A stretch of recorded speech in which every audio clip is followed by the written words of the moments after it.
সংস্কার করতে তাদের মতো সামান্য কিছু লোকজনের দ্বারা এই ঘটনা সারা বাংলাদেশে ঘটছে।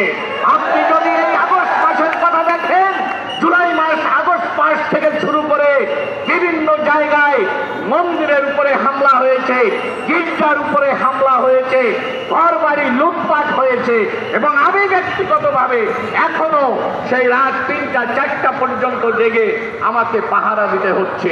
যদি আপনি ধর্ম মানেন, যদি আপনি ইসলাম মানেন, যদি আপনি হিন্দু ধর্ম মানেন, যদি আপনি খ্রিস্টান ধর্ম মানেন, আমাকে দেখান কোন ধর্ম শিক্ষা দিয়েছে সম্প্রীতিকে নষ্ট করে লুটপাট অরাজকতা তৈরি করতে। আমি জানি আপনারা সেদিন কেউ দেখাতে পারবেন না। তাহলে আমাদের দায়িত্ব সম্প্রীতি রক্ষা করা, আমাদের দায়িত্ব এই সম্প্রীতির যারা শত্রু তাদের মোকাবেলা করা, আমাদের দায়িত্ব এই বাংলাদেশকে যদি আমরা গড়তে চাই, সত্যিকার অর্থে যদি আমরা সংস্কার চাই, তাহলে ভ্রাতৃত্ব, প্রেম, ঐক্য নিয়ে আমাদের এই বাংলাদেশের সামনের দিকে এগিয়ে যেতে হবে। সংস্কার আপনি আমি আমাদের নিজের মধ্য থেকে করি, সংস্কার আপনি আমি আমাদের পরিবারের মধ্য থেকে করি, সংস্কার আপনি আমি এই বাংলাদেশের মৌলিক ভিত্তি থেকে আমরা শুরু করি।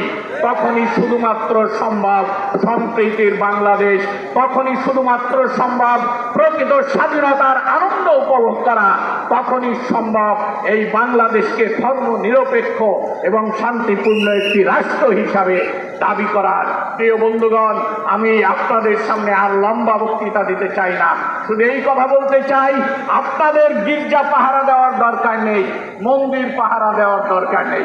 যারা ভাঙচুর করছে, যারা অত্যাচার করছে, যারা সম্প্রীতির ভ্রমণ ধরাচ্ছে, তাদেরকে প্রতিরোধ করুন।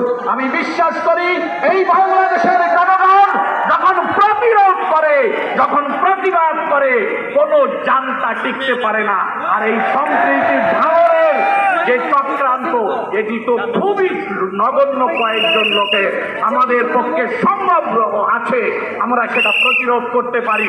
শুধু প্রতিবাদ নয়, প্রতিরোধ করে সকল মানুষের শান্তি সম্প্রীতিকে রক্ষা করতে হবে। এই প্রত্যাশা এবং আগামী বাংলাদেশের নূতন রূপ দেখার প্রত্যাশা রেখে আমি আমার বক্তব্য শেষ করছি। ধন্যবাদ সকলকে।